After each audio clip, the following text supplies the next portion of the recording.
ਹੋ ਤਕੜੇ ਹੱਥੀ ਅੱਜ ਵੀ ਡਾਂਗਾਂ ਮਾੜੇ ਨੂੰ ਕੁੱਟਣ ਲਈ, ਚੋਰਾਂ ਨੂੰ ਮਿਲੀ ਸੁਰੱਖਿਆ ਸਾਧਾਂ ਨੂੰ ਲੁੱਟਣ ਲਈ, ਪਾਲਦੇ ਜੱਟ ਪੀੜੀਆਂ ਅੱਜ ਵੀ ਉਧਾਰਾਂ ਤੇ, ਗੁੱਸਾ ਨਾ ਕਰੀ ਭਗਤ ਸਿਆਂ ਓਏ ਇਨ੍ਹਾਂ ਸਰਕਾਰਾਂ ਤੇ, गुस्सा ना करी ही वीरिया। एक साइड करोड़ों लोगों का फ्यूचर है, एक साइड एक बंदे का फ्यूचर है। गाने वाले बहुत हैं, पैसा कमाया ठीक है, वो इतना कमा लिया कि मैं रोटी अच्छी खा सकती हूँ। सेलिब्रिटी जोन में तो आप लोगों से कनेक्ट ही नहीं कर पाते अच्छे से, आप वो आपके तो बाउंसर ही नहीं पास में बबल में रहते हो सर। हाँ, वो इतना फेक है, बिलीव मी, वो फेक है। ये रियल लाइफ है, इसमें आप लोगों के साथ ग्राउंड पे जुड़ते हो, लोगों की लाइफ चेंज कर सकते हो। वहाँ पे आपकी लाइफ चेंज होती है, वहाँ यहाँ पे आप करोड़ों लोगों की लाइफ चेंज करके एक अपने आप को साबित कर सकते हो कि रियल पॉलिटिक्स क्या है। कई बार ना कोई लोग गुस्से हो जाते हैं, ये इलेक्शन के टाइम से वोटें मांगने आते हैं, ये वैसे नहीं आते। तो मुझे उन पर गुस्सा थोड़ी आता है, मुझे अच्छा लगता है कि मेरी जगह कोई करप्ट बंदा खड़ा होता, उनको भी इन्होंने ऐसे बोलना था और वो डरते। क्या बड़ी बात, वो डरते। जब तक ये इन लोगों में एग्रेशन नहीं आएगा तो सिस्टम चेंज नहीं होगा। वो मेरे लिए नहीं है, वो 70 साल की करप्ट पॉलिटिक्स के लिए है। यही है कि मैंने आम आदमी पार्टी ज्वाइन की, इनका जो पैशन देख के देश को बदलने का, और इस पार्टी को नेशनल फोर्स बड़ी जल्दी और तेज़ी से बनेगी, कोई भी नहीं रोक सकता। पंजाबियों को इस बार सरकार बनानी है, ये बनानी पड़ेगी हम लोगों को।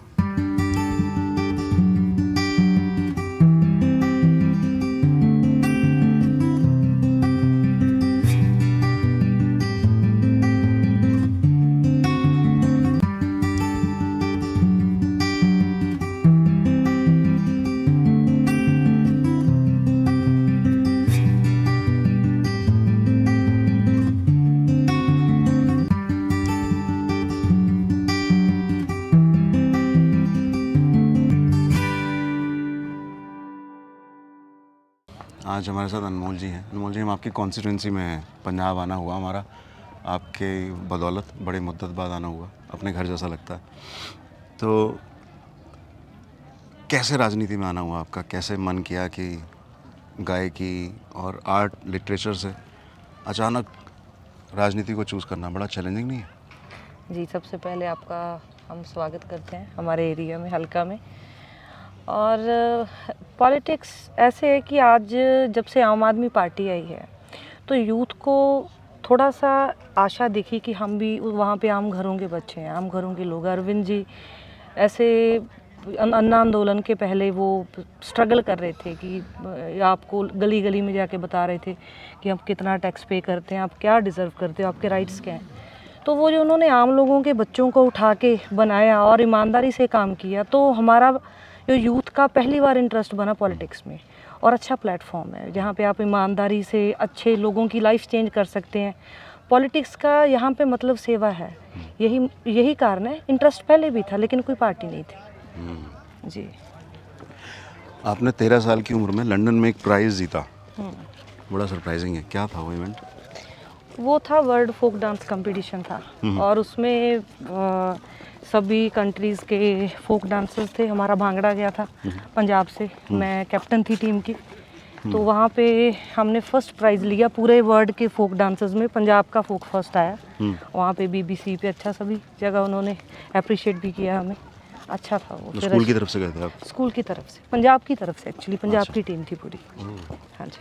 उसके बाद रशिया में भी? उसके बाद रशिया में, हाँ, रशिया में हम सेकंड आए। हाँ। तो ये गिद्दा भांगड़े का शौक था मुझे काफ़ी पहले से। अच्छा जी। तो गायकी और लिरिक्स कब आपने शुरू किया? गायकी यही गिद्दे भांगड़े से कुछ कंपनीज ने देखा यूथ फेस्टिवल में। मैं यहाँ पे MCM में पढ़ी हूँ। हाँ। तो यहाँ का यूथ फेस्टिवल था। तो वहाँ पे मेरी गिद्दा की परफॉर्मेंस थी। तो वहीं पे जो मिस वर्ल्ड पंजाबन में मैंने पार्टिसिपेट की और मैं मिस मोहाली बनी ब्यूटी कंपटीशन में। अच्छा। तो ऑलराउंडर तो थी, स्पोर्ट्स में भी जाने का पूरा इंटरेस्ट था। वहाँ पे भी पंजाब लेवल की प्लेयर थी। गिद्दा भांगड़ा भी अच्छा लगता था, राइटिंग भी अच्छी लगती थी। एजुकेशन में भी टॉपर्स में ज़रूर आती थी, जहाँ पे भी पढ़ी हूँ। तो सभी जगह इंटरेस्ट था, और फाइनली मुझे लग रहा है कि अभी पॉलिटिक्स में आ गई हूँ सारा कुछ। उसके बाद गायकी में गई, गायकी में भी सेटिस्फेक्शन नहीं आई। क्योंकि जो समाज में हो रहा है ना, अगर हम नौजवान आवाज़ उठा सकते हैं तो हमें अपनी वो जेब भरने वाली पॉलिसी छोड़ के पंजाब के लिए, अपने देश के लिए आगे आना पड़ेगा। नहीं आएंगे तो हमारे जैसे बहुत लोग पीछे बैठे रहेंगे। फिर हम बोलते हैं पॉलिटिक्स में यूथ क्यों नहीं आता, ईमानदार लोग क्यों नहीं आते। जब से केजरीवाल जी ने पॉलिटिक्स में एंटर हुए हैं तो देश के लाखों जो युवा हैं वो पॉलिटिक्स में जाने की तैयारी कर रहे हैं, क्योंकि उन्होंने इनकरेज किया हम लोगों को ईमानदारी से सियासत करने की जो नीति दी है। स्पोर्ट्स में क्या खेलते थे आप? स्पोर्ट्स में मैं शॉट पुट प्लेयर बहुत अच्छी थी, जैवलिन, डिस्कस थ्रो, अच्छा। शॉट पुट बहुत अच्छा था मेरा। अरे वाह। ठीक ठाक प्लेयर थी, ज़्यादा प्रैक्टिस नहीं की तो ज़्यादा आगे नहीं जा पाई, लेकिन पंजाब लेवल तक अच्छी थी। वैसे आजकल दूर तक फेंकने वाले बहुत आगे तक जा रहे हैं। और क्या इवेंट था जिसने आपको अचानक से राजनीति में इंटरेस्ट पैदा किया आपका?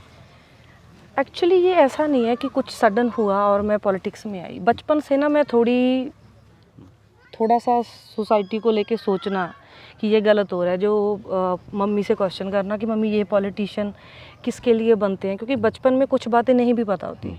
तो जो चिंतन था वो डे बाय डे इंक्रीज़ होता गया। जब मैं सिंगिंग में भी रही तो मैंने हर स्टेज के ऊपर शरेआम जो रूलिंग गवर्नमेंट से उनकी आवाज़ उठाई, चाहे मेरे कॉन्सर्ट्स कैंसिल हो, चाहे मुझे कोई, क्योंकि वो जब आपके अंदर है ना कि आप सोच रहे हो कि सोसाइटी में क्या, आप अवेयरनेस है आपके अंदर जो हर एक इंसान में होनी चाहिए, हर एक नागरिक में होनी चाहिए।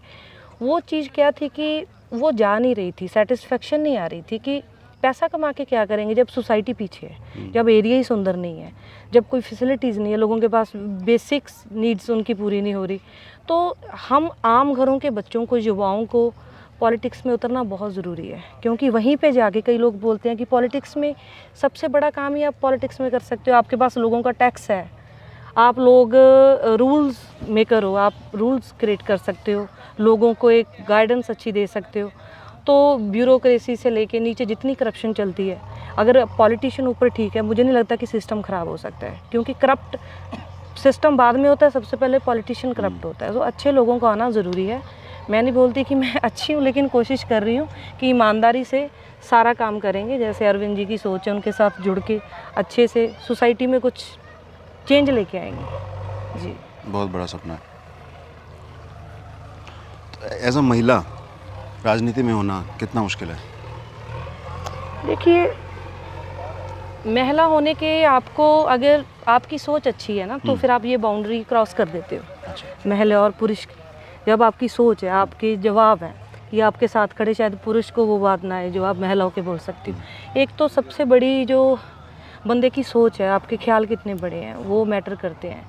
लेकिन कहीं ना कहीं मेल डोमिनेटिंग थोड़ी बहुत सोसाइटी तो है ही, यहाँ पे महिला को डोमिनेट किया जा सकता है। लेकिन मुझे इतना कभी अपने करियर में, ना ही सिंगिंग में, ना ही इधर कोई इतना स्ट्रगल करना नहीं पड़ा। अप्रिशिएशन ही मिली है जब से आई हूँ पार्टी में, अप्रिशिएट किया है, यूथ विंग प्रेसिडेंट लगा दिया। सो मुझे तो नहीं लग रहा मुझे कोई स्ट्रगल करनी पड़ी है। मैंने तो काम किया है और काम को पार्टी ने अप्रिशिएट किया है। जी। पंजाब को लेके क्या सपने हैं आपके? क्या चीज़ें हैं जो बुनियादी तौर पे आप बदलना चाहते हो? यदि आम आदमी पार्टी की सरकार बनती है, बनने जा रही है, ऐसा बहुत सारी सर्वेस दिखा रहे हैं, तो क्या सपने होंगे जो उनको आप पूरा करने के लिए मशक्क़त करिएगा? देखिए, पंजाब हमारा सोने की चिड़ी बोला जाता है हमारे पंजाब को। पंजाब में मेहनती लोग हैं, बहादुर लोग हैं, दिलदार लोग हैं, दानी लोग हैं। इन्होंने दिल खोल के सब लोगों को मौके दिए, काली को दिए, कांग्रेस को दिए, लेकिन वो सुधरे नहीं। वो भी पंजाबी थे, बेशक उन्होंने पंजाब के साथ गद्दारी की। उन्होंने ये बात नहीं सोची कि कितने बड़ी बड़ी कुर्बानियाँ हमारे गुरुओं ने दी है, संतों ने दी है, हमारे शहीद हुए इतने, कि इतनी कुर्बानियों के बाद हमने ये धरती को हरा किया है। पहले लाल खून से रंगी हुई थी, उसके बाद भी अभी जो हमारे पंजाब के लोग हैं ना, उनको उम्मीद है कि शायद इस बार कोई अच्छा जो सिस्टम चेंज हो और बढ़िया सिस्टम आए, और हमारे जो नौजवान हैं जो बाहर जा रहे हैं कनाडा, अमेरिका में, वो इधर ही रुके। उसके लिए सबसे पहला काम ये है कि यहाँ से करप्शन ख़त्म की जाए, क्योंकि करप्शन ख़त्म तो सिस्टम ऑटोमेटिक जो है उसका ठीक होना शुरू हो जाएगा। करप्शन ख़त्म होनी चाहिए। आप एग्रीकल्चर, हमारा जो स्टेट है वो एग्रीकल्चर बेस्ड है। हमारे ज़्यादातर लोग किसान हैं, किसानों को MSP मिले, अच्छा मंडीकरण सिस्टम हो। हमारे लोग वीट और पैडी में फंसे हुए हैं। झोना और कपा के सर्कल से वो झोना हो गया और कणक के सर्कल से वो बाहर नहीं आते हैं और पैडी पानी बहुत लेती है, जिसकी वजह से जो हमारा वाटर लेवल है वो बहुत डाउन चला गया। तो सरकार इन दो जो चीज़ों पे एमएसपी दे रही है, और जो चावल हम पंजाब में बीज रहे हैं वो हम खाते नहीं हैं, वो बाहर भेजते हैं और वो एक्सपोर्ट करते हैं। हाँ, एक्सपोर्ट करते हैं। तो वो धरती से पानी बहुत ज़्यादा खींचता है ना, तो पानी की प्रॉब्लम आ रही है एक तो पंजाब को, ट्यूबवेल बहुत बहुत डाउन जाके हमें लगाने पड़ रहे हैं। सो इस सरकार को पॉलिसी लेकर आनी चाहिए। जैसे हम पहले हमारे पंजाब में बीज बीजे जाते थे सूरजमुखी के, मूंगफली के, और दालें बीजते थे हम लोग पंजाबी। तो ये सरकार ने ना टोटली इन पे एमएसपी देनी, मंडीकरण ख़त्म करके डेड कर दिया। आज 16,000 करोड़ का जो दालों का बिजनेस है सरकार इंपोर्ट कर रही है बाहर से। तो आपने अपने क्यों बंद किया? हम लोगों को सिर्फ कणक और झोने ऊपर क्यों छोड़ रहे हो आप लोग? इसकी अच्छे से सभी फसलें बीजें और हम रेवेन्यू किसान का बढ़े, एमएसपी दो, उसको श्योर करो हर एक चीज़ को। सो खेती को अच्छा किया जाए, करप्शन ख़त्म की जाए, इंडस्ट्री अपने आप डेवलप होगी। जब यहाँ पे डिमांड पैदा होगी, किसान की जेब में पैसा आ गया, मजदूर की जेब में पैसा आ गया, उसने जाना किधर है? दुकान पे जाना है। दुकान ने कहाँ से मंगवाना है? इंडस्ट्री से मंगवाना है। इंडस्ट्री में लेबर पैदा होगी, तो ये पूरा सर्कल चलता है आपस में। बहुत बड़ा चेंज की ज़रूरत है। क्रॉप रोटेशन एक बहुत साइंटिफिक और एविडेंस बेस्ड फार्मिंग का तरीका हुआ करता था। हाँ जी। हम 4 से 5 फसलें उगाया करते थे, पंजाब, हरियाणा, और अब 2 फसलों पे आ गया जैसे आपने बताया। हाँ जी, हाँ जी। और उसमें चावल, क्योंकि 1 किलो चावल के ऊपर लगभग 500 लीटर पानी की खपत हो जाती है। तो हाँ जी, हाँ जी, हाँ जी। जो क्रॉप रोटेशन हमारी डिस्टर्ब हुई, उसकी वजह से हमारी ऑर्गेनिक फार्मिंग का जो स्ट्रक्चर था वो ख़त्म होते गया, और उसके ख़त्म होते आज हम सारे के सारे फर्टिलाइज़र और पेस्टिसाइड पे डिपेंडेंट हो गए। और मैंने सुना एक ट्रेन चलती है यहाँ से भटिंडा से, कैंसर ट्रेन बोलते हैं जिसको, बीकानेर के लिए चलती है। पंजाब जो खेती का सिरमौर रहा है, आज कैंसर के साथ स्ट्रगल कर रहा है उसी खेती की वजह से। ये बड़ा फर्टिलाइज़र्स इतना ज़्यादा हैं कि जो पेस्टिसाइड यूरिया को अमेरिका ने बैन किया, इधर आके वो मार्केटिंग करके सेल कर रहे हैं, और हमारे सरकार अवेयरनेस नहीं स्प्रेड कर रही। वो ज़्यादा झाड़ देने के चक्कर में लोगों को जहर खिला रहे हैं, और हम पूरे पंजाबी जहर खा रहे हैं। वो लोग जो अपनी सेहत के लिए जाने जाते थे पूरी दुनिया, वो जहर खा रहे हैं। और 1 एकड़ पे मान लीजिए 10 बोरी डीएपी की सरकार के नॉर्म्स हैं कि अलाउड है, आज वहाँ 50 डल रही है, 60 डल रही है, और सरकार सोई पड़ी है। हाँ, सोई पड़ी है। आइए बैठ के बात करते हैं। बहुत खूबसूरत नज़ारा है।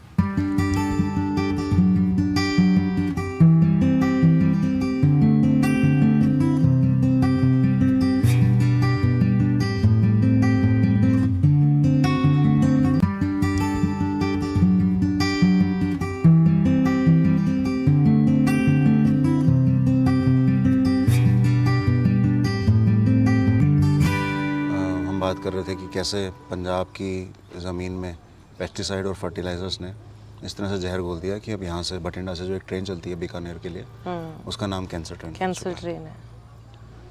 क्यों हुआ ऐसा? क्या ऐसा बदला कि जहाँ पंजाब का किसान मेहनत के लिए और अपनी किसानी के लिए जाना जाता था, वो अभी किसके चंगुल में आया कि पेस्टिसाइड और फर्टिलाइज़र इस तरह से प्रयोग कर रहा है कि ज़मीन जहर बन चुकी है? देखिए, पहले हमारी जो ऑर्गेनिक खेती थी, लोग हमारे एक गिलास देसी घी का पी जाते थे, प्रॉब्लम नहीं आती थी। आज हर बंदा बीमार है पंजाब में, हर बंदा मेडिसिन पे लगा हुआ है। इसका आप जैसे आपने बताया कि बठिंडा में कैंसर ट्रेन चल रही है, यहाँ पे वहाँ पे ज़्यादा केसेस हैं, लेकिन ऑल ओवर पंजाब में जो कैंसर पेशेंट्स हैं वो बढ़ रहे हैं। उसका कारण ये है कि हम रोज़ खाने में जहर खा रहे हैं। दूध भी इंजेक्शन वाला है, खाना भी इंजेक्शन वाला है, या पेस्टिसाइड्स इतने हैं। ये जो बाहर की कंट्री जैसे यूएसए ने, स्पेशली यूएसए ने और यूरोपियन कुछ कंट्रीज़ ने इतना प्रचार किया यूरिया का, पेस्टिसाइड्स का, अपने कंट्रीज़ में बैन है। अपने कंट्री का किसान इन चीज़ों को यूज़ नहीं कर सकता, क्योंकि उन्होंने ऑर्गेनिक खाना है, अपने कंट्री को हेल्दी रखना है। लेकिन उनको लगता है कि जो भारत के लोग हैं, जो पंजाब के ऐसे एग्रीकल्चर स्टेट हैं, इन लोगों को पैदावार की ऐसे झांसे में देके, और वो जो गवर्नमेंट थी वो कर नहीं सकती थी अगर हमारी सरकार सोच समझ के स्टैंड लेती। हमारा देश आज़ाद हुआ, हरी क्रांति आई, दूध की क्रांति आई, तो उसमें जो पैदावार बढ़ाने की जो लालच लोगों को दिए गए, उसी वजह से जो पेस्टिसाइड्स की दिन रात हमारी सरकारों ने मिलके उसमें प्रचार किए, उसी वजह से जो हम लोग हैं आज बीमारियों से पीड़ित हैं। बुरी हालत है यहाँ सब लोगों की। मतलब कि खाना खाने से हमें पता होता है कि हम खाने के साथ जहर भी खा रहे हैं, फिर भी हम लोग आज भी निकल सकते हैं, ऑर्गेनिक खेती की ओर जा सकते हैं। लेकिन पंजाब के लोगों को समझना पड़ेगा, पंजाबियों को, ਜਦੋਂ तक साडे लोग नहीं ये गल समझते ਵੀ ਅਸੀਂ ਸਾਡੇ ਲਈ ਕੀ ਚੰਗਾ, ਸਾਨੂੰ ਐਸੀ ਜਿਹੜੀਆਂ ਐਡਵਰਟਾਈਜ਼ਮੈਂਟ ਚੱਲਦੀਆਂ ਨੇ, ਅਸੀਂ ਇਹ ਗੱਲ ਨਹੀਂ ਸਿੱਖਦੇ ਵੀ ਅਸੀਂ ਪੁਰਾਣੇ ਟਾਈਮ 'ਚ ਕਿੱਦਾਂ ਰਹਿੰਦੇ ਸੀ ਤੇ ਅੱਜ ਐਡਵਰਟਾਈਜ਼ਮੈਂਟ ਸਾਨੂੰ ਕੌਣ ਦਿਖਾਉਂਦਾ ਪਿਆ। ਜਿੱਦਣ ਅਸੀਂ ਸਿਆਣੇ ਹੋ ਗਏ, ਲੋਕ ਸਿਆਣੇ ਹੋ ਗਏ, ਉਸ ਟਾਈਮ ਆ ਜਿਹੜੀ ਅਸਲੀ ਰੈਵੋਲੂਸ਼ਨ ਆਉਣੀ ਹੈ, ਉਸ ਟਾਈਮ ਆਉਣੀ ਹੈ। ਤੇ ਨਾਲੇ ਸਕੀਮਾਂ ਵੀ ਦਿੰਦੇ ਨਾ, ਜਿਹੜੀ ਕੰਪਨੀਆਂ ਦੇ ਪੈਸਟੀਸਾਈਡ ਫਰਟੀਲਾਈਜ਼ਰ ਦੀ ਤੇ ਸਕੀਮ ਦਿੰਦੀ, ਬਾਏ 1 ਗੈਟ 1 ਚੱਲਦਾ ਪਿਆ। ਬਾਏ 1 ਗੈਟ 1, ਹਾਂਜੀ ਪੂਰਾ ਐਡ ਕਰਦੇ ਆ। ਪਹਿਲਾਂ ਫ੍ਰੀ ਦਿੱਤੀ ਸ਼ੁਰੂ ਦੇ ਵਿੱਚ, जब इसकी बिगिनिंग थी तब सब कुछ फ्री, ग्रीन रेवोल्यूशन जब शुरू हाँ ग्रीन रेवोल्यूशन शुरू हुई, सब कुछ फ्री दिया, फ्री में बांटा। जब यूज टू हो गए, लोगों को लगा पैदावार बढ़ने लगी है, तब लोगों ने खरीदना शुरू किया। जैसे जियो वाला सिस्टम, पहले फ्री दिया, जब यूज टू हो गए तो पैसे लेने स्टार्ट कर दिए। बहुत सारे पंजाबी मेरे दोस्त हैं, यार हैं, उनसे बात होती है तो पंजाब में किसानी की समस्या, नशे की समस्या, बेरोज़गारी की समस्या और तमाम ऐसी छोटी बड़ी समस्याएं हैं जिनको लेके चेंज चाहता है पंजाब। चेंज चाहता है। करप्शन एक बहुत बड़ी समस्या बहुत है, बड़ी समस्या है, पूरे देश की है। पूरे देश की। मतलब पॉलिटिशियन क्या कह रहा है, कैसा दिखता है, कैसी बात करता है, किस समुदाय से आता है, किस जाति को रिप्रेजेंट करता है, इस सब पे बात होती है। वो करता क्या है, क्या चेंज लाने की बात करता है, कितने वादे निभाता है, इसकी कोई बात नहीं करता। हाँ। तो आम आदमी पार्टी में क्या आपको लगता है कि ये माहौल बदलेगा इससे? देखिए, आम आदमी पार्टी ने दिल्ली में जो सिस्टम चेंज किया, 49 दिनों की सरकार बनी, 49 दिनों में वो डर था कि करप्शन मत लेना, केजरीवाल आ जाएगा। करप्शन ज़ीरो हो गई थी, लोग डरते थे कि केजरीवाल को पता चल जाएगा। क्यों इन 49 दिनों की सरकार के बाद 70 में से 67 सीटें लेकर सरकार जीती? क्योंकि लोगों ने 49 दिनों में वो ट्रेलर देखा, वो चेंज देखा, कांग्रेस ज़ीरो कर दी और आम आदमी पार्टी कैसे जीती वहाँ पे। जो ये ईमानदारी से इनका काम करने का तरीका है, इस बार हम लोग पंजाब जीतेंगे। पंजाब के लोग ईमानदार लीडर ढूंढ रहे हैं, ईमानदार सरकार बनाना चाहते हैं। और ये पंजाबियों को, सानू पंजाबियों को सोचना पैना भी साडे ਲਈ ਚੰਗਾ ਕੀ ਹੈ। ਲੀਡਰ ਦੇਸ਼ ਲਈ ਕੀ ਕਰ ਸਕਦੇ ਆ, ਉਹ ਵੀ ਗੱਲ ਠੀਕ ਹੈ, ਪਰ ਅਸੀਂ ਆਪਣੇ ਦੇਸ਼ ਲਈ ਕੀ ਕਰ ਸਕਦੇ, ਸਾਨੂੰ ਇਹ ਵੀ ਸੋਚਣਾ ਪੈਣਾ। ਅਸੀਂ ਲੀਡਰ ਪਹਿਲਾਂ ਚੁਣਨਾ। ਕਹਿੰਦੇ ਹੁੰਦੇ ਆ ਵੀ ਰਾਵਣ ਨੂੰ ਅੱਗ ਲਾਉਣ ਤੋਂ ਪਹਿਲਾਂ ਰਾਵਣ ਨੂੰ ਬਣਾਉਣਾ ਪੈਂਦਾ। बनाता कौन है रावण ਨੂੰ, क्रिएट कौन करता है एडी बड़ी मूर्ति। सो जब तक हम लोग ये बटन सही नहीं दबाते, जब हम इन लोगों को चूज़ नहीं करेंगे, एक बार आम आदमी पार्टी को मौका देकर सानू देना पैना आम आदमी पार्टी को मौका। जब तक नहीं देते पता नहीं चलेगा, क्योंकि अगर वहाँ पे MCD भी है, वहाँ पे कितना 50% जो इनके पास अधिकार क्षेत्र है केजरीवाल जी के पास। और जब इन्होंने 49 दिनों की सरकार बनाई तो मोदी ने एंटी करप्शन ब्यूरो है वो टोटली अपने अंडर कर लिया। पता था कि केजरीवाल ने छोड़ना किसी को नहीं है, ना इसने कोई अंबानी अडानी किसी को नहीं बख्शना, तो क्यों इतना डर था। लेकिन अगर पंजाब में हमारे पास सरकार बनाते हैं, फुल स्टेट होगा, तो हम पूरे देश को ये मॉडल बनाकर दिखाएंगे। जब मॉडल बना, ये लोग सभी सरकारें हमारे अंगेंस्ट क्यों आज, इसलिए अंगेंस्ट है कि अगर केजरीवाल ने पंजाब में सरकार बनाई तो इन्होंने मॉडल बनाना है, इन्होंने करप्शन ख़त्म करनी, इन्होंने माफिया ख़त्म करना है, इन्होंने रेवोल्यूशन लेकर आनी है, इन्होंने कुछ नहीं, बेरोजगारी का हल निकालेंगे। तो हम क्या बोलेंगे, हम 70 सालों में क्या करते रहे, हमारा 70 साल का काम तो पर्दाफाश हो जाएगा। हम तो टोटली पब्लिक के सामने दिख जाएंगे कि हमने 70 सालों में किया। तो सभी पार्टीज़ का पूरा जोर लगे, कोई भी आ जाए, आम आदमी को मत आने दो, हमारा पर्दाफाश होने को टाइम नहीं लगेगा। और जिस दिन आम आदमी पार्टी पंजाब में सरकार बनागी, दुनिया की कोई ताकत नहीं है जो नेशनल फोर्स बनने से आम आदमी पार्टी को रोक सके। हम सरकार बनाएंगे, क्योंकि जब पंजाब में चेंज आया तो उत्तराखंड भी बोलेगा ये क्या हुआ, बिहार भी बोलेगा ये क्या हुआ, यूपी भी बोलेगा ये क्या हो रहा है। तो सभी को वो चाहिए ना, सभी को रोजगार चाहिए, सभी को करप्शन फ्री मॉडल चाहिए, सभी को डेवलपमेंट चाहिए, सभी को बेसिक नीड्स चाहिए। जब पंजाब के लोगों ने ये देखा, उन्होंने पंजाब हो रहा है, तो नेशनल फोर्स बनने से कोई नहीं रोक सकता। इसी बात के डर से सभी पार्टियां हमारे पीछे लगी हुई हैं आज के टाइम। ये पंजाबियों ने सोचना, ਵੀ ਅਸੀਂ ਆਪਣਾ ਡਿਵੈਲਪਮੈਂਟ ਕਰਾਉਣੀ ਹੈ ਕਿ ਬੱਚਿਆਂ ਨੂੰ ਬਾਹਰ ਭੇਜਣਾ, ਕਿ ਨਸ਼ਿਆਂ ਤੇ ਲਾਉਣਾ, ਕਿ ਅਧਿਆਪਕਾਂ ਨੂੰ ਟੈਂਕੀਆਂ ਤੇ ਚੜ੍ਹਨ ਲਈ ਮਜਬੂਰ ਕਰਨਾ, कि ਅਸੀਂ ਇੱਥੇ सिस्टम सारा अपना ख़राब रखना। एक मौका आम आदमी पार्टी को देना, हर हालत में देना पड़ेगा। कहते हैं पिछली बार के चुनाव में पंजाब में अकालियों ने भी कांग्रेस को वोट दिलवाए थे, ऐसा सोचा? देखो इनकी, मैंने आपको तभी ये बात बोली ना कि ये पार्टियां को पता है कि अकाली आ गए तो अकालियों ने 5 साल काम करना नहीं है, वो लोग परेशान होकर फिर कांग्रेस चुनेंगे, कांग्रेस के बाद अकाली चुनेंगे। इनका साइकिल है, ये करप्शन का मॉडल टूट नहीं रहा।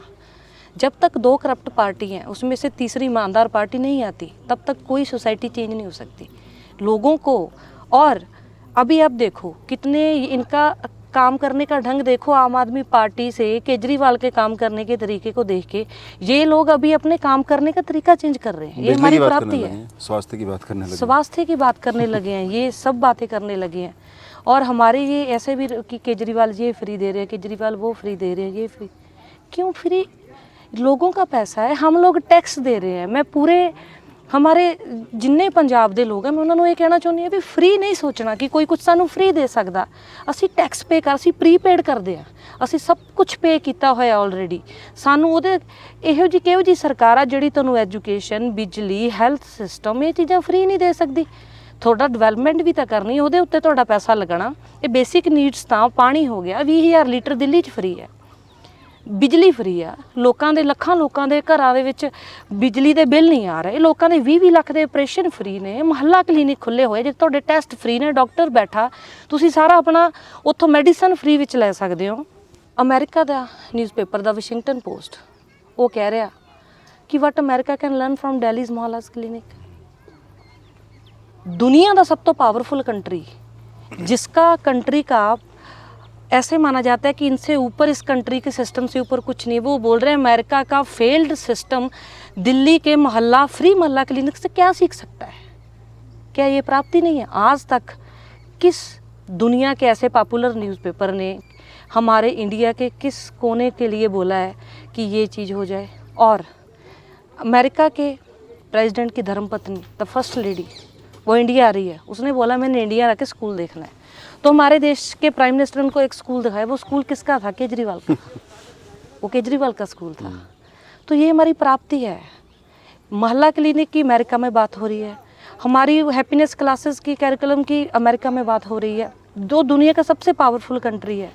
और एक बात, हम जब हमारा फौजी शहीद होता है 1 करोड़ रुपया देता है, दुनिया का कोई भी कंट्री इससे बड़ी राशि नहीं देता। अमेरिका $1 लाख देता है, कितने बन गए? 75 लाख। सिर्फ केजरीवाल सरकार है जो 1 करोड़ एक फौजी के शहीद होने पे दे रहे। अगर कोई सरकार देती है, कोई स्टेट देती है, दुनिया की कोई कंट्री देती है, इतना सम्मान देती है, तो हमें बताया जाए। ये केजरीवाल का स्टाइल है काम करने का, जिसने CCTV कैमरे लगा लिए, पैनिक बटन लगा दिए GPS लगा के बसों में लेडीज़ की सुरक्षा के लिए, जिसने CCTV कैमरे आबादी के हिसाब से दुनिया में सबसे ज़्यादा दिल्ली में है, जितनी पॉपुलेशन की हम डेंसिटी देखें तो वहाँ पे मार्शल्स अपॉइंट कर दे कि लेडी सुरक्षित, लेडी का बस सफ़र फ्री है ताकि लेडी को बाहर आने जाने लगे कोई प्रॉब्लम ना आए। क्या नहीं किया उन्होंने? ऐसे थोड़ी केजरीवाल हो रही है, उनकी ईमानदारी बोल रही है। तो पंजाब में सरकार यदि बनती है आम आदमी पार्टी की, तो आपको क्या लगता है युवाओं की अपेक्षाएं क्या होंगी सरकार से? देखो, युवाओं की सबसे बड़ी अपेक्षा इस टाइम रोज़गार है। उन्हें रोज़गार चाहिए, उन्हें अच्छी तनख्वाह चाहिए। वो नहीं चाहते कि बाहर जाएं, वो नहीं चाहते कि वो पढ़ लिख के डिग्रियां लेके दर बदर भटकते रहें। और कुछ लोग तो बाहर भी नहीं जा सकते बेचारे, इधर के ना उधर के। तो जो युवा है वो फंसा हुआ है। और हमारी जो सरकारें हैं वो खुद धंधा चला रही हैं, ड्रग बेच रहे हैं। हमारे पॉलिटिशियंस के हाथ है। अभी हमारी 2-3 रिपोर्टें पड़ी है कोर्ट के, रिस्पेक्टेड कोर्ट के पास, उनको खोला जाए, उनको दिखाया जाए। उनको मैं रिक्वेस्ट करती हूँ कि उनको दिखाया जाए उनमें किसके नाम है।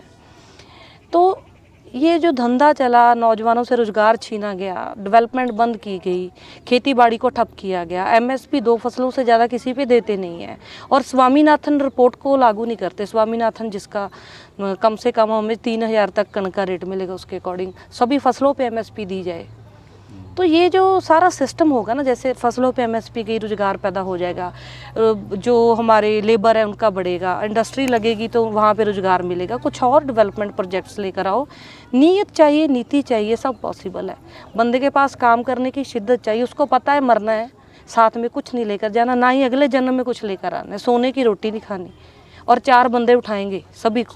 सो ये एक थिंकिंग चाहिए कि लोगों की मोहब्बत, दुआएं, लोगों को साथ में लेकर चलो, सोसाइटी आपके साथ आगे बढ़ती है तो वो इज्जत की ज़िंदगी बहुत बड़ी चीज़ है। आपने जब राजनीति में प्रवेश किया तो आपका एक सेटल्ड कह सकते हैं करियर था, और अपने करियर में बहुत अच्छा कर रही थी। आप जानी मानी पंजाब की गायिका थी, अच्छी एक लिरिसिस्ट थी, और आपने एक छोटी सी उम्र में अपनी एक किताब भी लिखी है, how to be a real human. ये कहाँ से ख्याल आया, क्या है, कुछ इस किताब के बारे में बताइए, और फिर कैसे आपने अपना ये करियर दाव पे रख के राजनीति को चूज़ किया? देखिए, लिखना तो मेरा शौक़ है। जैसे मैंने असली इंसान कैसे बने, ये मेरी किताब का टाइटल थी, असली इंसान किमें बनिए। एंड इसका बचपन से ना थोड़ी इसे सोचने की आदत है, जैसे कोई झगड़ रहा है, ये क्यों झगड़ रहा है, 2 लोगों में बनती नहीं है, 4 लोग बेफालतू के एक दूसरे के बहस में पड़े हैं, तो ये क्या है। कुछ लोग पेड़ काट रहे हैं, कुछ लोग जानवरों को मार रहे हैं, ये क्यों नहीं समझते कि ये दुर्लभ है, ये हमें इनकी प्रोटेक्शन करनी है। मतलब जो एक दूसरे को मार के पेड़ों को, जानवरों को, और इंसान को टॉर्चर, मेंटली टॉर्चर करके आगे बढ़ रहा है दुनिया में, तो उससे क्या था कि मुझे आई डोंट नो कि मुझे थोड़ी सी उससे परेशानी होती थी। होता है ऐसे, कभी कभी किड्स के साथ होता है। मैं टीनेज में थी तो मैंने लिखना स्टार्ट कर दिया। एक सेंसिटिव किड के मन में बिल्कुल आएगा ये। हाँ, तो मैंने लिखना स्टार्ट कर दिया। तो उसमें मैंने लिखा कि देखिए हमारी धरती कैसे बनी। ये कब लिखना शुरू किया आपने? ये मैंने 18 साल की उम्र की थी जो मैंने। अच्छा। हाँ, मैंने तो किताब आप ग्रेजुएशन में होंगी? +2 मैंने क्रॉस की थी। हाँ, ग्रेजुएशन में थी। उसमें मैंने ये लिखा कि थोड़ा स्टडी किया साइंस का अच्छे से, कि हम बने कैसे, कितने टाइम की रेवोल्यूशन के बाद, लाखों करोड़ों साल लगे, रेवोल्यूशन आई, कैसे ह्यूमन बीइंग पैदा हुआ और हमें ये धरती मिली, कैसे हमारे बुजुर्गों ने आविष्कार किए, खोजे, उसके बाद हम लोग ये नॉर्मल ह्यूमन बीइंग हमारे पूछे तक होती थी। तो इंसान को समझना चाहिए कि ये इंसानी जीवन मिलने के लिए हमें बहुत स्ट्रगल लम्बा करना पड़ा है। और अभी हमारे पास एवरेज 80 साल होते हैं, चलो 100 साल लगा लो, कोई अच्छा खुश है जिसके बच्चे प्यार करते हैं, टेंशन नहीं है, वो 100 साल भी जी लेता है। तो वो इंसान को समझना चाहिए कि जिस दौड़ में लगे, हम सभी एक कैरेक्टर प्ले कर रहे हैं। हमारा मूवी 3 घंटे की होती है, हमारी जो पिक्चर है लाइफ की वो 100 साल की है, और हमने मरना है, और हमारे मरने के बाद भी दुनिया ऐसे ही चलेगी।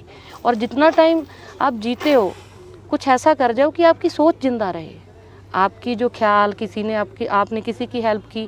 क्योंकि जो लोग ऐसे बिना कुछ किए मर जाते हैं और दूसरों को नुकसान पहुंचा, उसको कोई याद नहीं करता। तो कम से कम दुनिया में रहते हो, किसी का भला नहीं कर सकते तो बुरा भी मत करो, अगर भला कर सकते हो तो आप बहुत अच्छे इंसान हो। सो कुछ उस बुक में रिश्तों की कीमत, इंसानी ज़िंदगी की कीमत, ये सब मैंने, वो जो टीनेज में एक बच्चा एक्सप्लेन कर सकता है, वो सारा कुछ मैंने उसमें एक्सप्लेन किया। क्या प्यारी बात है। तो साइकोलॉजी में आपने ग्रेजुएशन साइकोलॉजी में किया, आपने बताया। हाँ जी। तो साइकोलॉजी में इंटरेस्ट कैसे आया? यही बात के लिए, जो सोचना, ज़्यादा सोचना, ओवर थिंकिंग की प्रॉब्लम थी मुझे। सोचते रहना, जैसे लोगों का सोकर दिमाग बंद हो जाता है, मेरा वहाँ रात को चलते रहना, ये क्या हो रहा है। जो मतलब जिस उम्र में लड़कियाँ पिक्चर्स देखती है, तब मैं किताबें लिखने में मेरे बिज़ी रहता था। मुझे वो आउटिंग करनी, पिक्चर्स देखनी, उनसे मैं दूर थी, उन चीज़ों से। मेरा कुछ कभी कभी लगता था कि मैं भी दूसरे बच्चों जैसे आराम से बेफिक्र होकर जीऊँ। तो यही सारा जो सिस्टम था, उससे साइकोलॉजी ले ली। साइकोलॉजी में थोड़ा सा, चलो आप टेक्निकल स्टडी भी करते हैं कि कैसे ब्रेन काम करता है, कैसे केमिकल्स रिलीज होते हैं, सारा कुछ। मुझे था कि मैं इंस्पिरेशनल स्पीकर बनूं, अच्छी, कि लोगों को इंस्पायर करूं, मोटिवेट करूं ज़िंदगी जीने के लिए, पॉजिटिव करने के लिए। बस ऐसे ही फिर उसके बाद गायकी में चली गई, पता नहीं चला, गायकी के बाद पॉलिटिक्स में आ गई। तो फाइनली अभी मुझे लग रहा है यहाँ पे ठीक है। तो सेटल करियर आपने क्यों छोड़ दिया, मतलब उसकी क्या कॉस्ट थी? बड़ा नामी, आप पंजाब की बड़ी नामी सिंगर रही हैं, इंस्टाग्राम पे आपके लाख व्यूज़ आते हैं हर वीडियो के। एक मैं आपका पंजाब आते आते मैं आपका एक सॉन्ग सुन रहा था, उसके 127 मिलियन व्यूज़ थे। तो इतना शोहरत के लोग पीछे भागते हैं, तो बनी बनाई शोहरत को ठुकरा कर राजनीति में प्रवेश करना, और वो भी इस छोटी उम्र में, ये बड़ा हौसले की ज़रूरत है इसके लिए। तो कोई मोमेंट या कोई लम्हा, कोई ऐसा वाक़या हो जिसने आपको राजनीति में प्रवेश करने के लिए बोला हो? करियर को छोड़ना एटलीस्ट बहुत छोटी बात नहीं है। देखिए, एक तो करियर कैसे है कि इसकी कॉस्ट ये है कि हमारे पंजाब का फ्यूचर है, एक साइड मेरा फ्यूचर है, एक साइड करोड़ों लोगों का फ्यूचर है, एक साइड एक बंदे का फ्यूचर है। गाने वाले बहुत हैं, पैसा कमाया ठीक है, वो इतना कमा लिया कि मैं रोटी अच्छी खा सकती हूँ, मुझे कभी ऐसे नहीं कि मैं शाम की रोटी नहीं मिलेगी, सुबह की नहीं मिलेगी। तो पैसा कुछ भी नहीं है, साथ में नहीं जाता। और जितना गा लिया उसमें मैंने देख लिया, मुझे कोई दुख नहीं है। मैं ऐसे यहाँ पे बोलूँ अरे मैंने बहुत बड़ा सेक्रीफाइस कर दिया, छोड़ दिया तो छोड़ दिया, उसमें ढिंढोरा पीटने वाली बात नहीं है।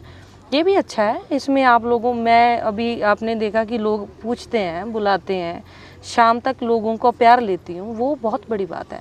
वहाँ पे तो आप लोगों के पास सेलिब्रिटी जोन में तो आप लोगों से कनेक्ट ही नहीं कर पाते अच्छे से, आप वो आपके तो बाउंसर ही नहीं पास में बबल में रहते हो सर। हाँ, वो इतना फेक है, बिलीव मी, वो फेक है।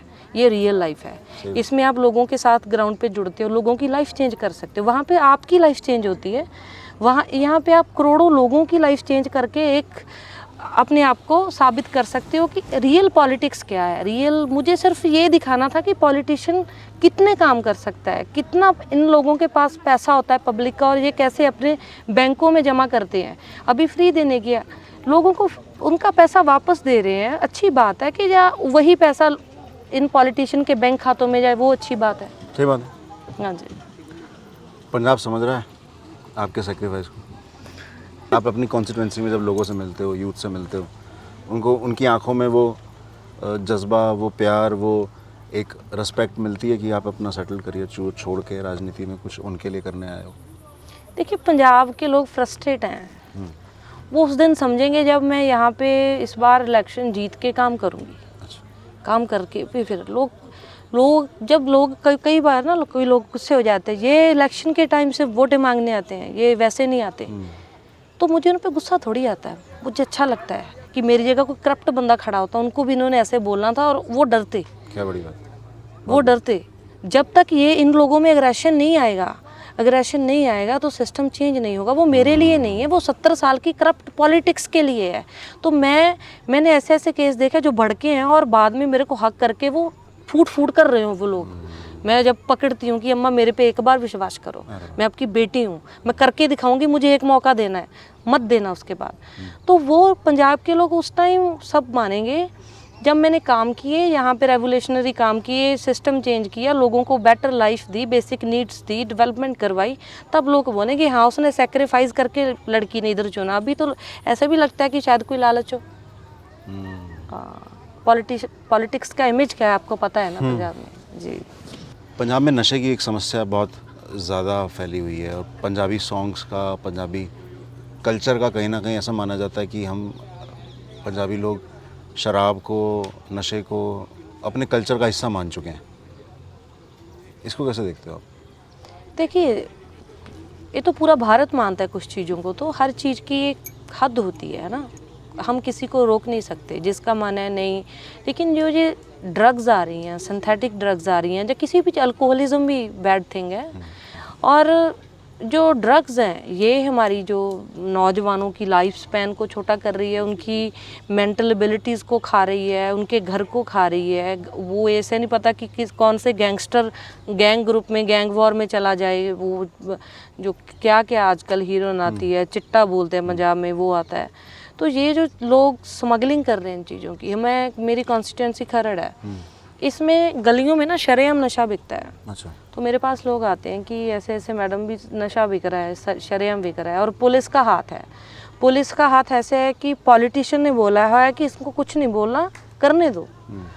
तो इसका जब तक हमारे पास पावर आएगी, पावर के बाद हम इनको, जब पुलिस कंट्रोल में होगी तो पुलिस का क्या है जो ऊपर, और पुलिस को समझना चाहिए ना हमारी को कि आप लोग संविधान की कसम लेते हो, आप लोग पब्लिक सर्वेंट हो, पब्लिक की आपकी जो तनख्वाह जा रही है वो पब्लिक के पैसे से जा रही है, आपका लीडर से क्या लेना देना।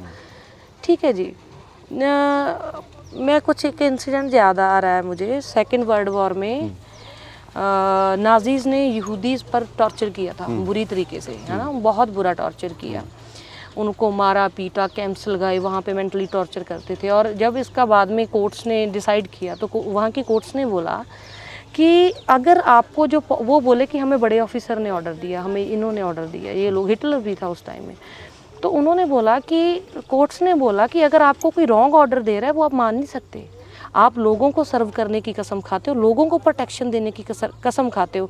अगर आपका ऑफिसर या पॉलिटिशियन आपको गलत ऑर्डर दे रहा है, आप उस गलत ऑर्डर को जो आपके संविधान में लिखा है उसके खिलाफ जा रहा है, तो कोई भी पॉलिटिशियन या कोई भी ऑफिसर कुछ भी नहीं है उसके आगे, तो सज़ा आपको भुगतनी पड़ेगी अभी। तो ये जो सिस्टम है ना, ये होना बहुत ज़रूरी है कि हमारा पुलिस डिपार्टमेंट को ये समझना ज़रूरी है कि आप पब्लिक प्रोटेक्शन के लिए हो, आपका टोटली पब्लिक को सर्व करना है, क्योंकि टैक्स पब्लिक दे रही है।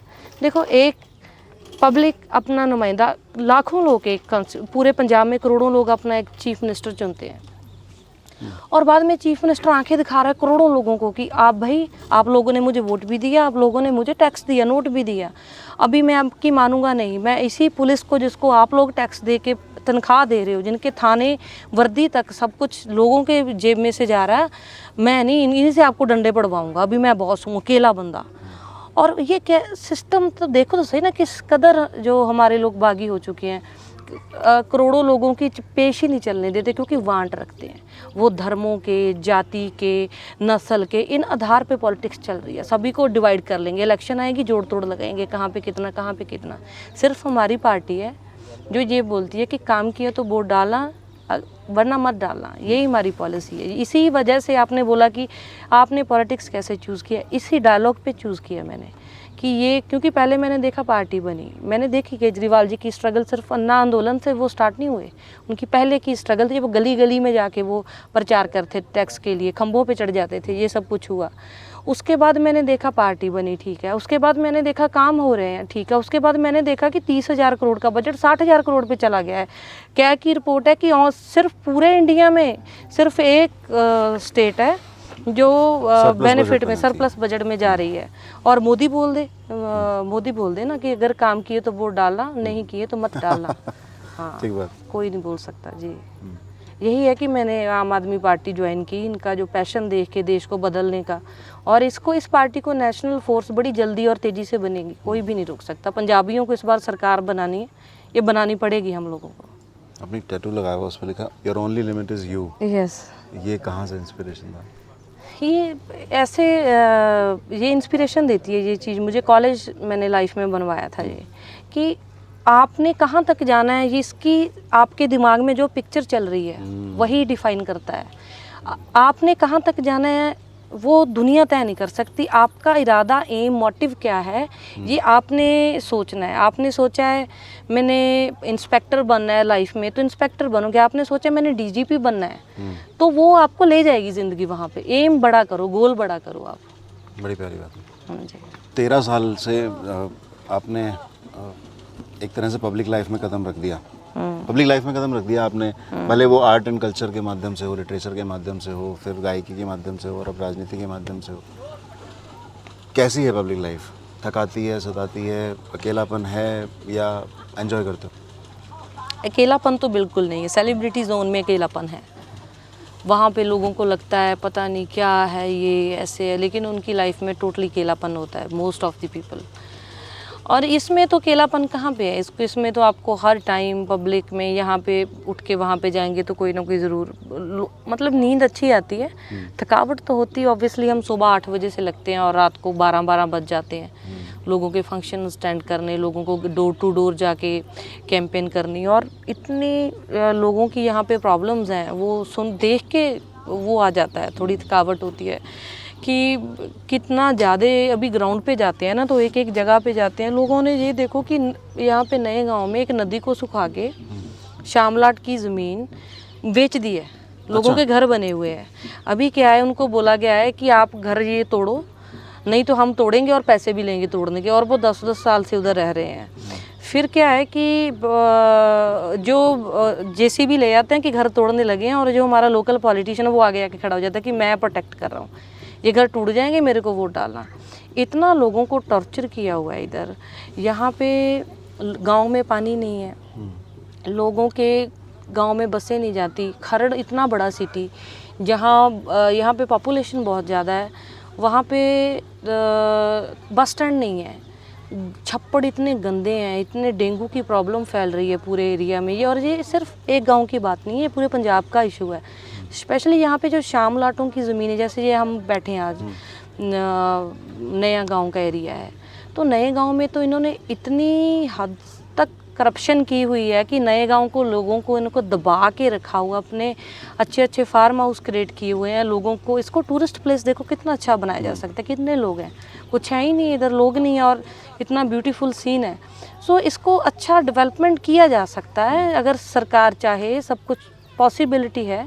जो ये लोकल इश्यूज़ हैं इसको सरकारें सॉल्व नहीं करती। एमसीज़ के बड़े बड़े महल हैं इधर, एमसी मैं हैरान हूँ, एमसीज़ के इतने बड़े बड़े महल, क्योंकि लोगों को अगर लोग फैसिलिटीज़ मांगते हैं तो उनको बोला जाता है कि भाई आपकी तो ज़मीन ही शामलाट की है, रजिस्ट्री जैसे जगह इधर ली हुई है, रजिस्ट्री है किसी पहाड़ के एरिए की। अच्छा, यहाँ तक करप्शन है।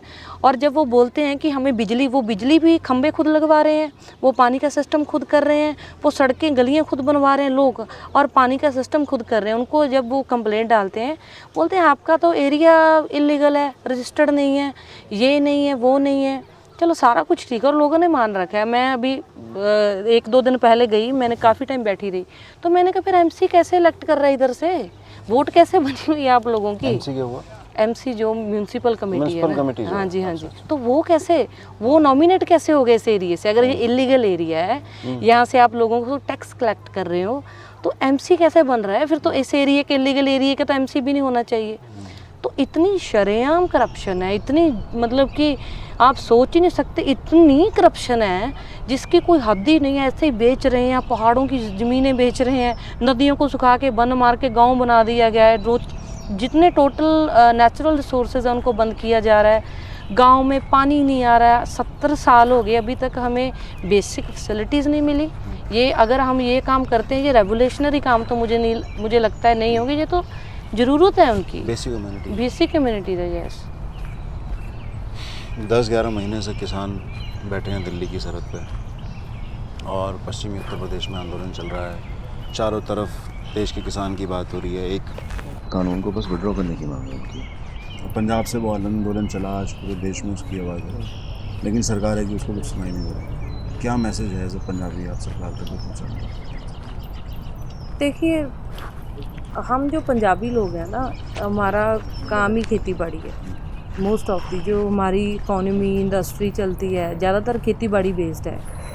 और एमएसपी ये पहले नहीं दे रहे, 2 फसलों के अलावा हम उसी के इर्द गिर्द घूम रहे हैं। तो अभी क्या है, अभी ज़मीनें ले लोगे हमारी, अगर कोई प्राइवेट बंदा, प्राइवेटाइजेशन तो आप कर रहे हो और टैक्स भी ले रहे हो, जब टैक्स बंद कर दो फिर हम देखेंगे किसको ज़मीन देनी है। अभी कौन सी कंपनी सस्ता तेल दे रही है। और सबसे बड़ी बात मुझे समझ नहीं आ रहा, इस पर चर्चा क्यों नहीं होती। पहले हम गाड़ी लेते हैं, हम रजिस्ट्रेशन फ़ीस देते हैं और हम रोड टैक्स देते हैं, तो टोल टैक्स क्यों? रोड टैक्स तो हमने दे दिया है ऑलरेडी, ये टोल टैक्स का सिस्टम क्यों है? टोल टैक्स तो, और मतलब कि ये तो सीधा कोई क्वेश्चन करे कि रोड टैक्स ले लिया गया तो टोल टैक्स का क्या मतलब है? 15 साल का रोड टैक्स। और जो इतना आप लोगों से टैक्स ले रहे हो डीजल पे, 35 रुपये के डीजल पे आप 100 रुपये का हो गया, 65 रुपीज़ आप एक गरीब से भी, अगर एक गरीब बंदा 1 लीटर तेल यूज़ कर रहा है तो महीने का 2000 तो वो खाली तेल में दे रहा है सरकार को। तो ये जो टैक्स कलेक्शन है, प्राइवेटाइजेशन हर एक चीज़ की कर रहे हैं वो, चाहे खेती बाड़ी, जैसे अभी बाहर से वो बोल रहे हैं कि बिल्डर जो भी इनके आएंगे, वो जो कॉरपोरेट घराने हैं वो आएंगे।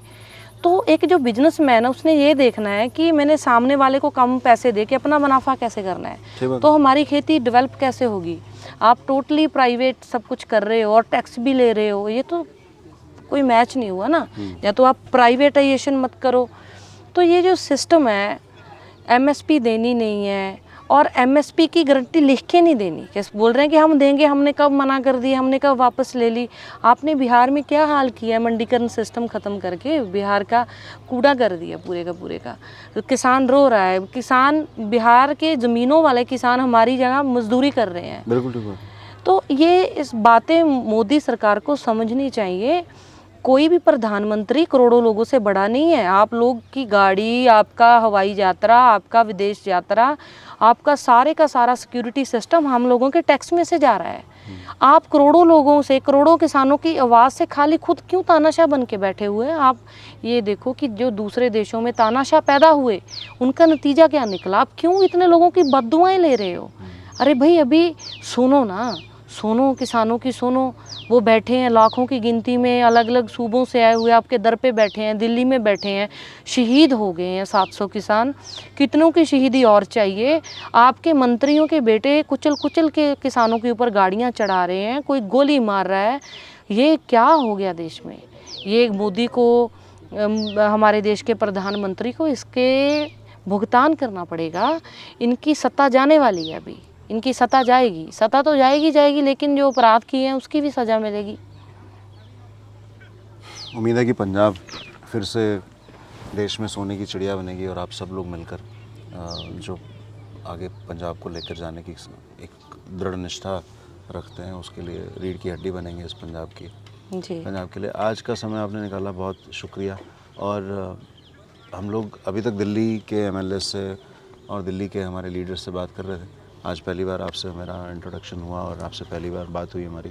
बहुत अच्छा लगा। ऐसा लग रहा है कि पंजाब में एक नई लहर है जो एक संकल्प बांध चुकी है कि पंजाब को एक बेहतर पंजाब बनाना है। और उम्मीद है कि इसी संकल्प के साथ आप लोग काम करोगे, जैसे हम लोग दिल्ली में करने की कोशिश कर रहे हैं। कुछ एक चीज़ जो आपको हमारे दिल्ली में किए काम में बहुत अच्छी लगती है, बहुत प्रभावित करती है? देखिए, दिल्ली का सारे के सारे जितने भी काम है ना, जो वहाँ पे करप्शन दूर करने की केजरीवाल जी ने वहाँ पे दिन रात कोशिश की, चाहे सेंटर सरकार कोशिश कर रही है। और उनका जो ईमानदारी से काम करने का तरीका है, उनका ये डायलॉग कि काम किया तो वोट डालना वरना मत डालना, इसी डायलॉग में उनके सारे के सारे काम आ जाते हैं। वो किसकी मैं तारीफ़ एक चीज़ की नहीं कर सकती, चाहे वो मोहल्ला क्लिनिक, हॉस्पिटल, बिजली, पानी, सब कुछ लोगों को एकदम फ्री में दे रहे हैं। और ये कई फ्री करते हैं, वो लोगों का ही पैसा है। सो सारा काबिले तारीफ़ है उनका काम, उनका जज्बा, और उनको हम सैल्यूट करते हैं। और उनके वो दिन की वेट कर रहे हैं जब वो नेशनल फोर्स बन के हमारे देश की बागडोर अपने हाथ में लेंगे और हम उनके सिपाही बन के, उनके बच्चे बन के उनके साथ काम करेंगे। बहुत बढ़िया। एक आखिरी सवाल, मैंने पहले भी आपसे पूछा था, महिलाओं के लिए, पंजाब की महिलाओं के लिए जो मतलब हम जब सोशल मीडिया पे बात करते हैं या हम जब ओवरऑल एक मंच देखते हैं कि ऑडियंस में तो बहुत मतलब एज अ बेनिफिशियरी या एज अ ऑडियंस या एज अ वोटर बहुत सी महिलाएं हैं जो राजनीति में प्रवेश कर चुकी हैं, राजनीति में हिस्सेदारी रखती हैं, अपनी ओपिनियन रखती हैं, घर में बात भी करने लगी हैं। लेकिन अभी भी राजनीति के मुख्य पटल पर, अभी भी राजनीति के सेंटर स्टेज पर वो आने से कतराती हैं, बचती हैं। उनको आपका क्या मैसेज है? देखो, उनको मैसेज, एक तो सोसाइटी को मैसेज है कि जो हमारी पॉलिटिक्स में लोग हैं कि महिलाओं को आगे लेकर आएँ। महिलाएं अगर घर चला सकती है तो देश भी चला सकती है, सूबा भी चला सकती हैं। उनको मौका दो अपना हल्का संभालने का। और सबसे पहले ना उनको कंफर्टेबल फील करवाना पड़ेगा। जब हम वो पॉलिटिक्स में आती हैं, सम टाइम उनको लगता है हमें स्पेस नहीं मिल रही, हमें इग्नोर किया जा रहा है। ज़्यादातर कैंडिडेट्स हमारे मेल होते हैं तो महिलाएं पीछे रह जाती है। और महिलाओं को भी कोशिश करके आगे आना चाहिए, आ भी रही हैं। सम टाइम मैंने ऐसी लड़कियां देखी हैं जो मुझे अभी मेरे साथ जुड़ी हैं और बोलती है कि पहले हम लोग पॉलिटिक्स में थे, हमें स्पेस नहीं मिलता था, हमें कोई आगे नहीं करता था, हमें बोलने का मौका नहीं मिलता था। सो महिलाओं को, ये लड़कों को अभी वो लड़का लड़की वाला डिफरेंस काफ़ी ख़त्म हो चुका है सोसाइटी में। अभी दोनों साथ में ग्रो कर रहे हैं। तो जब लड़के लड़कियों को, मेल फीमेल्स को साथ में लेकर चलेंगे ना, उनको कंफर्टेबल फील कराएंगे, सिक्योरिटी फील कराएंगे, तब महिलाएं बढ़ चढ़ के पॉलिटिक्स में आएंगी। क्योंकि अभी भी वो उनमें वो चीज़ है, वो हमें माननी पड़ेगी कि वो इनसिक्योर हो जाती हैं इन चीज़ों को लेकर। जी, और वैलिड रीजंस हैं उसके, हाँ, जिसको हमें सबको मिलकर दूर करना पड़ेगा। बिल्कुल, डेफिनेटली। जी, हम लोग जब आ रहे थे पंजाब में और आपके बारे में पढ़ रहे थे तो मन में आया था कि आपसे एक रिक्वेस्ट करेंगे कि कुछ 2 लाइनें जो भी आपको देश के लिए आप गुनगुनाना चाहें, गाना चाहें, ताकि बहुत दिनों बाद हम आपकी ऑडियंस आपको सुन पाए। जी, मैं कोशिश कर लेती हूँ। मुझे तो गाना, मैंने गायकी छोड़ दी है मैंने बिल्कुल भी। जब पहले अनाउंस करके, क्योंकि एक ही बेड़ी में सवार हो वो अच्छा रहता है। नहीं ठीक है, कभी कभी अकेले में जैसे कभी गुनगुना रहे हैं उस तरह से। हाँ जी, मैं एक भगत सिंह का गाना है उसको थोड़ी पंक्तियाँ सुना देती हूँ। सो वो सिस्टम, प्रेजेंट सिचुएशन है जो सिस्टम की, उस पर एक स्टैंजा याद आ रहा है। हो तकड़े हाथी अज भी डांगा माड़े नू कुट्टण लई, चोरां नू मिली सुरक्षा साधां नू लुੱਟਣ ਲਈ, पाल दे जट पीड़ियां अज भी उधारां ते, गुस्सा ना करी भगत सियां ओए इन्हां सरकारां ते, गुस्सा ना करी वीरिया जी। क्या बात, कुछ हिंदी भाषियों के लिए इसका मतलब जरूर बताइए। देखो, इनका सिंपली जो मतलब यही है कि भी तकड़िया थज भी डांगा माड़े नू कुट्टण दी, कि जो पावरफुल लोग हैं उनके हाथ में आज भी डंडा है, जो लोग दबाने के लिए। तो चोरां नू मिली सुरक्षा साधां नू लुੱਟਣ ਲਈ, जो चोर हैं वो उनको सिक्योरिटी दी जाती है कि साधों को लूटो जाके। जो चोर है आपको पता है कौन है, सबसे बड़े चोर हमारे पॉलिटिशियन है। पाल दे जट पीढ़ियाँ अज भी उधारां ते, जो हमारे जिम्मेदार हैं वो आज भी जो अपनी पीढ़ी दर पीढ़ी पाल रहे हैं, लड़कियों की शादी कर रहे हैं, वो उधार लेके कर्जा लेके कर रहे हैं। सो ये सिचुएशन बयान करती है कि गुस्सा ना करी पग से ना सरकार आते, उसको ये है कि आज तू ऊपर है, अब इस देश के लिए बलिदान दिया तूने, इस देश रस्सा चूम के डाला गल में, तो अभी भाई इतना गुस्सा मत करना, हम ठीक करेंगे सिस्टम। ये जो सिस्टम चल रहा है वो आपको अच्छा नहीं लगेगा। और ज़रूर है, मुझे उम्मीद है कि भगत सिंह जहाँ भी होंगे वहीं से हमें ऊर्जा दे रहे होंगे, देते रहे हैं और देते रहेंगे। उनकी सोच काफ़ी है, उसकी सोच, इंसान जब चला जाता है ना, जो अच्छे काम करके जाता है, उसकी सोच ज़िंदा रहती है, वो हम लोगों में ज़िंदा है। और भगत सिंह ने अपनी फांसी की सज़ा माफ़ करवाने के समय पे भी यही तर्क दिया था कि यदि मैं अपनी माफ़ी मांग लूँगा या किसी तरीके से माफ़ीनामा दूंगा कि मुझे मेरी सज़ा को माफ़ कर दिया जाए, तो जो मैसेज मैं यूथ तक पहुंचाना चाहता हूं, जो क्रांति का मैसेज पहुंचाना चाहता हूं, वो नहीं पहुंच पाएगा जो आज हम तक पहुंचा है। देखो और आज मैं उम्मीद करता हूं कि वो जहां भी होंगे वहां से हमें प्रेरणा जरूर भेजेंगे। जी बिल्कुल बिल्कुल, उनको, वो हमारे दिल में बसते हैं, हमारी सोच में बसते हैं। भगत सिंह एक सिर्फ कह लो कि इंसान नहीं सी ਜਾਂ ਸ਼ਹੀਦ नहीं सो, एक ਜਿਉਂਦੀ ਜਾਗਦੀ ਸੋਚ ਆ ਜਿਹੜੀ ਅੱਜ ਤੋਂ ਸਦੀਆਂ ਬਾਅਦ ਵੀ ਜਿਉਂਦੀ ਰਹਿਣੀ ਹੈ। ਇਦਾਂ ਦੇ ਸੂਰਮੇ ਵਾਹਿਗੁਰੂ ਪੰਜਾਬ ਦੇ ਹਰ ਘਰ 'ਚ पैदा करे, ऐसे भगत सिंह घर घर पैदा होने लग गए, तो अभी वो चीज़ आनी शुरू हो गई है। हम लोग उन्हीं के बहन भाई हैं, उन्हीं के पंजाब से पैदा हुए हैं। सो हम लोगों में जो, अगर सरकारें इतने जुल्म करेंगी तो फिर सभी को भगत सिंह दोबारा से बनना पड़ेगा। इस चीज़ के लिए इस सरकारों को जो कर रही हैं उनको सोचना चाहिए। बहुत शुक्रिया, आज आपकी विधानसभा में हम इतनी प्यारी जगह पर बैठे जी। और उम्मीद है कि जब दोबारा आएंगे पंजाब में आम आदमी पार्टी की सरकार होगी और ये स्पेस एक नया तरीके से इसको ताज़ा तरीन डेवलप करिएगा। आपने बहुत अच्छा इंटरव्यू किया, बहुत अच्छा लगा। काफ़ी चीज़ें जो पहले कभी किसी को बताई नहीं वो आज मैंने शेयर की, बहुत अच्छा लगा। थैंक यू सो शुक्रिया, मच। थैंक यू आप सबका।